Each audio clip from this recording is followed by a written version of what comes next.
அரசு மருத்துவமனையில் இலவச காது கேளாமை பரிசோதனை மற்றும் காக்லியரின் பிளான்ட் கருவி பொருத்தும் அறுவை சிகிச்சை முகாமை மாவட்ட ஆட்சியர் துவக்கி வைத்தார். திருச்சி அரசு மருத்துவக் கல்லூரி மற்றும் கியாபே விஸ்வநாதம் மருத்துவக் கல்லூரியுடன் இணைந்து திருச்சி அரசு மருத்துவமனையில் இலவச காது கேளாமை பரிசோதனை மற்றும் காக்லியரின் பிளான்ட் கருவி பொருத்தும் அறுவை சிகிச்சை முகாமை மாவட்ட ஆட்சியர் பிரதீப்குமார் கலந்து கொண்டு துவக்கி வைத்தார்.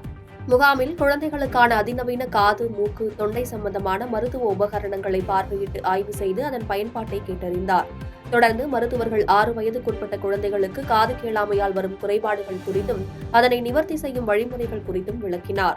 இதில் பெற்றோர்கள் தங்களது குழந்தைகளுடன் காது, மூக்கு, தொண்டை திறன்கள் பற்றி அறிந்து கொண்டு குழந்தைகளுக்கு உரிய மருத்துவ பரிசோதனையை செய்து கொண்டனர்.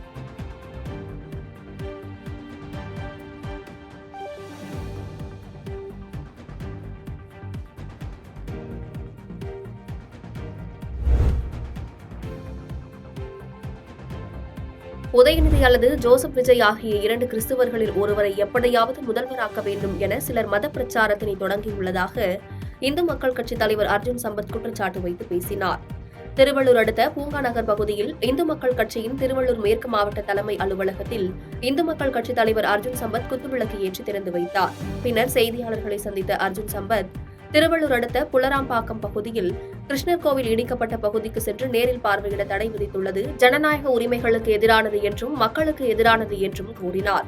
மேலும் அடுத்த முதல்வர் உதயநிதி என்ற கிறிஸ்துவரா அல்லது ஜோசப் விஜய் என்கிற கிறிஸ்துவரா என்ற போட்டி தற்போது நிலவுவதாகவும் இவர்களில் ஒருவரை எப்படியாவது முதல்வராக்க வேண்டும் என ஒரு கூட்டம் தற்பொழுது மத பிரச்சாரத்தை தொடங்கியுள்ளதாகவும் விமர்சித்து பேசினார்.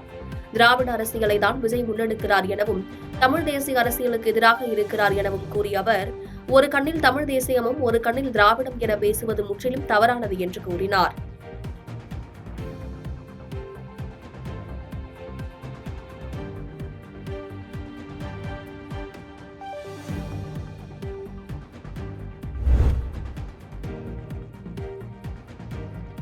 சிவகங்கை மாவட்டம் காரைக்குடியில் பிறப்பு சான்றிதழ் திருத்தம் செய்ய கேட்டு மாநகராட்சி ஆணையாளர் அலுவலக வாயிலில் அமர்ந்து தனிநபராக போராட்டம் நடத்தியதால் பரபரப்பானது.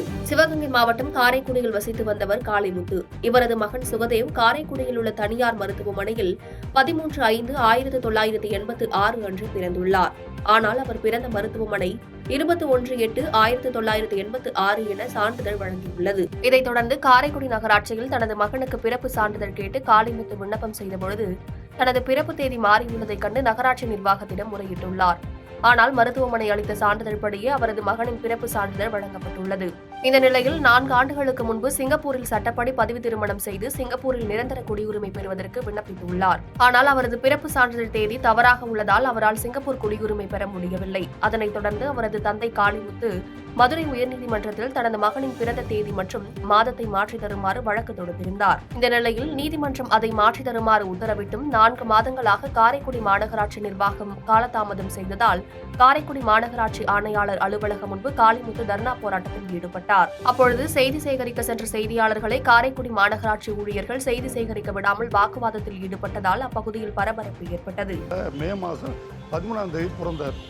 அப்போ நான் பெர்த் சர்டிஃபிகேட் வாங்கல. ஸ்கூலில் திருப்பத்தூரில் சேர்த்து ஸ்கூல்லாம் படித்து காலேஜில் படித்து லண்டனில் எம்எஸ் படித்து இப்போ சிங்கப்பூரில் வேலை பார்க்குறாரு. சிங்கப்பூரில் என் மருமகள் சிட்டிசன் இருக்கிறதுனால இவர் சிட்டிசன்ஷிப் அப்ளை பண்ணுறதுக்கு பெர்த் சர்டிஃபிகேட் கேட்டதில் வந்து கேட்டான். 3 மாதம் தேதியை மாற்றி மேனு போடுறதுக்கு பதிலாக ஆகஸ்ட் 21 போட்டு கொடுத்தாங்க. மாற்றி தர சொல்லி கேட்டான். நாங்கள் மாற்ற முடியாது, நீங்கள் ஆடியோ போய் பாருங்க. நாங்கள்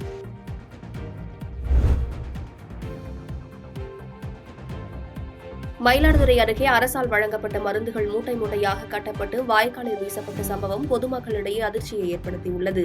மயிலாடுதுறை மாவட்டத்தில் வடகிழக்கு பருவமழை தீவிரமாக பெய்து வரும் நிலையில் மயிலாடுதுறை அருகே உள்ள குளிச்சாறு கிராமத்தில் வடிகால் வாய்க்கால் தூர்வாரும் பணியினை வேளாண் பொறியியல் துறையினர் செய்து கொண்டிருந்தனர். அப்போது தூர்வாரப்பட்ட பகுதியில் ஒரு சாக்கு மூட்டையில் தமிழக அரசால் வழங்கப்பட்ட மருந்து மாத்திரைகள் கிடைப்பதைக் கண்டு பொதுமக்கள் அதிர்ச்சியடைந்தனர். அந்த சாக்கு மூட்டையில் ஆயிரக்கணக்கான மாத்திரைகள், மருந்துகள் உள்ளிட்ட காலாவதியான மற்றும் காலாவதியாகாத மருந்துகளும் கிடந்துள்ளன.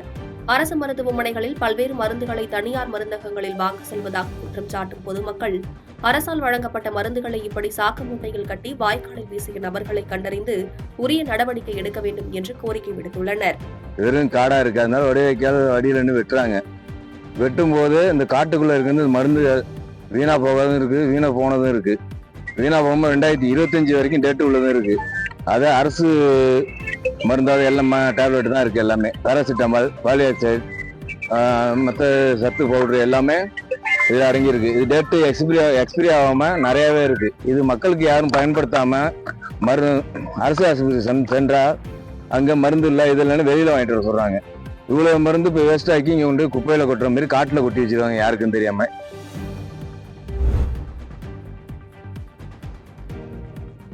காரியாபட்டி அருகே வெளிமாநில மது பாட்டில்களை கடத்தி சென்ற அருப்புக்கோட்டை பாஜக நிர்வாகி உட்பட 3 பேரை போலீசார் கைது செய்தனர்.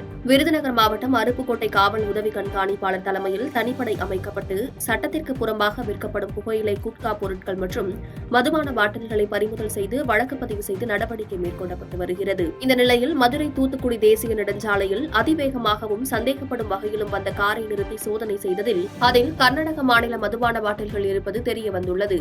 விசாரணையில் அவர்கள் அருப்புக்கோட்டை கிழக்கு தெருவை சேர்ந்த பாஜக நிர்வாகியான ஜெயபிரகாஷ், ராமச்சந்திரன் மற்றும் விஜயகுமார் என தெரியவந்துள்ளது. இதனையடுத்து 3 பேரையும் அதிரடியாக கைது செய்த காவல்துறையினர் அவர்களிடமிருந்து 29 மதுபான பாட்டில்கள் மற்றும் 3500 ரூபாயை பறிமுதல் செய்தனர்.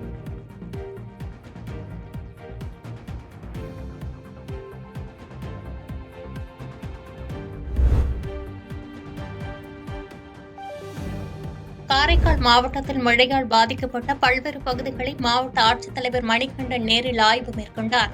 புதுச்சேரி மாநிலம் காரைக்கால் மாவட்டத்தில் கடந்த 3 நாட்களாக கனமழை பெய்து வருகிறது.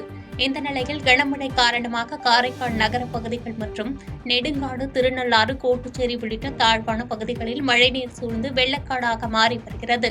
இந்நிலையில் காரைக்கால் நகர பகுதிகளில் மழையால் பாதிக்கப்பட்ட இடங்களுக்கு மாவட்ட ஆட்சியர் மணிகண்டன் நேரில் சென்று ஆய்வு மேற்கொண்டார்.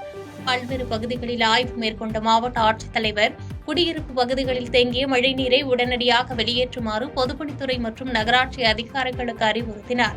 மேலும் அப்பகுதியில் உள்ள வடிகால் வாய்க்காலில் உள்ள ஆக்கிரமிப்புகளை அகற்றுமாறும், நீர்நிலைகளில் செல்லும் மின்கம்பிகளை அகற்றி தூர்வாரும் பணியை முடுக்கிவிடுமாறு அதிகாரிகளுக்கு உத்தரவிட்டார்.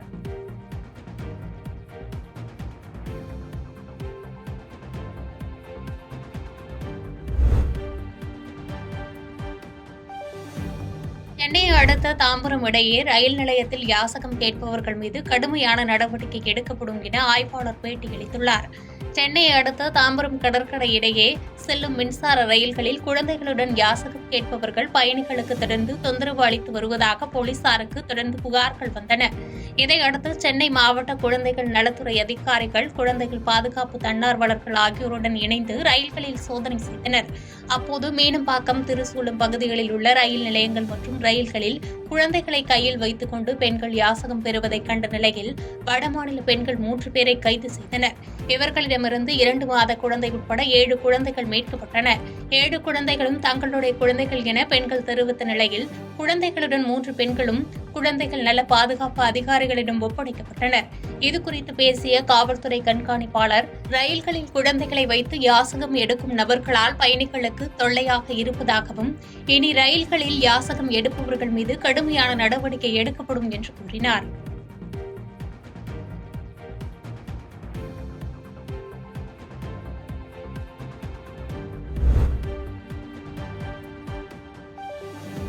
திருப்போரூர் அடுத்த மேலக்கோட்டையூரில் நடைபெற்ற தேசிய அளவிலான டிராக் சைக்கிளிங் போட்டியில் 4 தங்கப்பதக்கம் வென்று தமிழ்நாடு 3ஆம் இடம் பிடித்துள்ளது.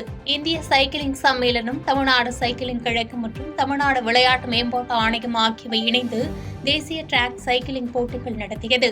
இந்த போட்டிகளில் 28 மாநிலங்கள், 8 யூனியன் பிரதேசங்களை சேர்ந்தவர்கள் பங்கேற்றனர். கடந்த 4 நாட்களாக நடைபெற்ற இந்த போட்டிகளில் ராஜஸ்தான் 10 தங்கம், 8 வெள்ளி, 9 வெண்கல பதக்கங்களை வென்று பதக்கப்பட்டியலில் முதலிடம் பிடித்தது. தமிழ்நாடு 4 தங்க பதக்கங்களுடன் 3ஆம் இடத்தை பிடித்துள்ளது.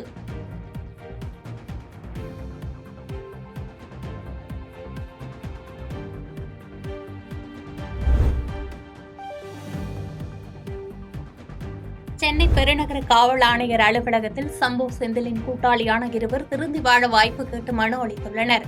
சென்னை வேப்பேரி காவல் ஆணையர் அலுவலகத்தில் ஆம்ஸ்டாங் கொலை வழக்கில் தொடர்புடைய சம்போ செந்திலின் கூட்டாளிகள் என கூறப்படும் பிரபல ரவுடிகள் 2 பேர் சென்னை காவல் ஆணையர் அலுவலகத்தில் குடும்பத்துடன் தஞ்சமடைந்து காவல் ஆணையரிடம் மனு அளித்தனர். பிரபல ரவுடிகளான எலி யுவராஜ், ஈஷா என்கிற ஈஸ்வரன் ஆகிய இருவரும் மனு அளித்த பின்னர் செய்தியாளர்களை சந்தித்தனர்.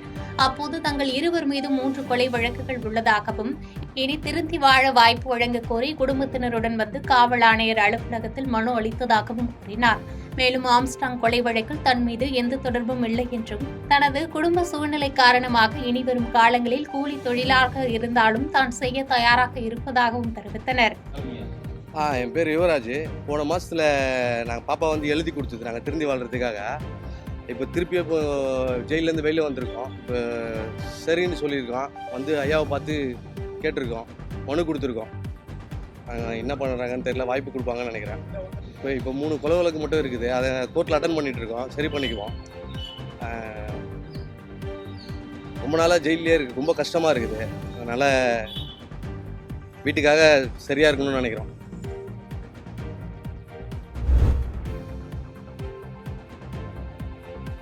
குடியாத்தத்தில் தனியார் பள்ளியில் 6ஆம் வகுப்பு படிக்கும் மாணவன் அரசு பேருந்து நடத்துனர் திட்டியதால் காவல் நிலையத்தில் புகார் அளித்துள்ளார்.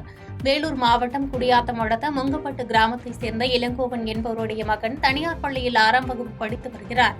மாணவன் மாலை டியூஷன் முடித்துவிட்டு 8 மணிக்கு குடியாத்தத்திலிருந்து அரசு பேருந்து மூலம் கிராமத்திற்கு செல்லும் போது டிக்கெட் வாங்குவதற்காக 20 ரூபாய் கொடுத்துள்ளார். அவர் கிராமத்திற்கு செல்வதற்கு 7 ரூபாய் கட்டணம் என்ற நிலையில் நடத்துனர் சில்லறை கொடுக்கும்படி கேட்டுள்ளார்.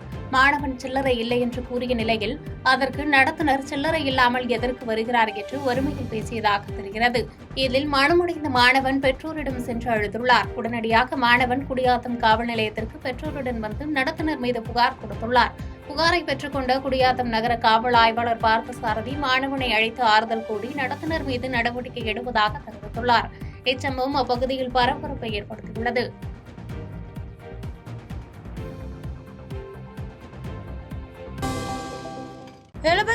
வது அனைத்திந்திய கூட்டுறவு வார விழாவினை முன்னிட்டு 333 பயனாளிகளுக்கு ரூபாய் 2.27 கோடி மதிப்பீட்டிலான கடன் உதவிகளை அமைச்சர்கள் வழங்கினர். கடலூர் மாவட்டத்தில் 71வது கூட்டுறவு வார விழா மஞ்சக்குப்பம் பகுதியில் உள்ள தனியார் திருமண மண்டபத்தில் நடைபெற்றது. இதில் சிறப்பு அழைப்பாளர்களாக அமைச்சர்கள் MRK பன்னீர்செல்வம், CV கணேசன் கலந்து கொண்டு கலைஞரின் கனவு இல்ல திட்டம், கல்வி கடனுதவி, மகளிர் சுய உதவி குழுக்களுக்கான நிதி உதவி என 333 பயனாளிகளுக்கு ரூபாய் 2.27 கோடி மதிப்பீட்டிலான கடன் உதவிகளை வழங்கினர். இந்நிகழ்ச்சியில் MP, சட்டமன்ற உறுப்பினர்கள், மாநகராட்சி மேயர், துணை மேயர், மாவட்ட காவல் கண்காணிப்பாளர் உள்ளிட்டோர் கலந்து கொண்டனர்.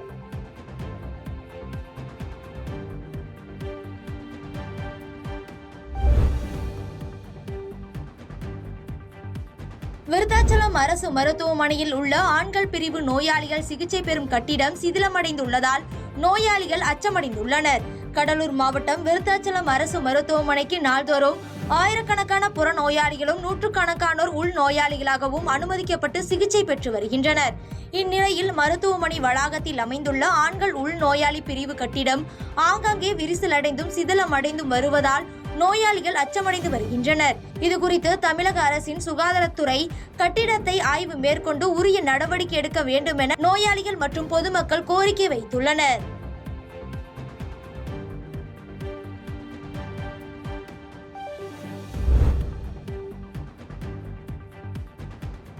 பள்ளிப்பாளையம் ராஜவீதி பகுதியில் பழைய இரும்பு பொருட்கள் சேகரித்து வைக்கும் குடோனில் திடீரென தீ விபத்து ஏற்பட்டதால் பரபரப்பு ஏற்பட்டது. நாமக்கல் மாவட்டம் பள்ளிப்பாளையம் ராஜவீதி பகுதியில் கணேசன் என்பவருக்கு சொந்தமான பழைய பிளாஸ்டிக் பொருட்கள், இரும்பு உதிரி பாகங்கள் சேகரித்து வைக்கும் குடோன் உள்ளது.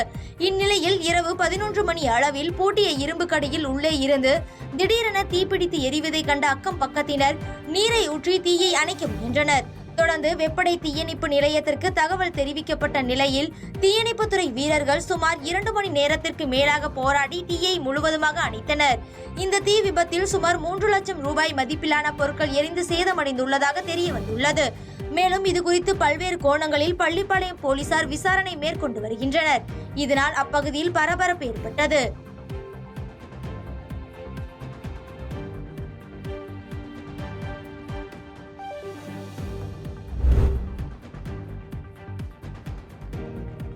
தொடரும் வெள்ளப்பெருக்கால் கும்பக்கரை அருவியில் 4வது நாளாக சுற்றுலா பயணிகள் குளிக்க வனத்துறை தடை விதித்துள்ளது. தேனி மாவட்டம் பெரியகுளம் அருகே உள்ள மேற்கு தொடர்ச்சி மலை அடிவாரத்தில் அமைந்துள்ள கும்பகரை அருவியின் நீர்பிடிப்பு பகுதிகளான மேற்கு தொடர்ச்சி மலைப்பகுதி, வட்டக்கானல், பாம்பார்புரம் உள்ளிட்ட பகுதிகளில் பெய்த கனமழையால் அருவிக்கு நீர்வரத்து அதிகரித்து தொடர்ந்து வெள்ளப்பெருக்கு ஏற்பட்டுள்ளது.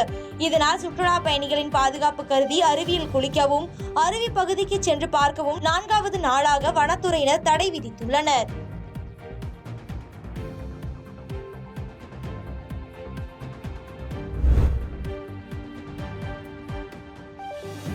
செம்பட்டி அருகே எதிரே வந்த லாரி மோதி இருசக்கர வாகனத்தில் சென்ற கல்லூரி மாணவர்கள் உட்பட 3 பேர் சம்பவ இடத்திலேயே பரிதாபமாக உயிரிழந்தனர்.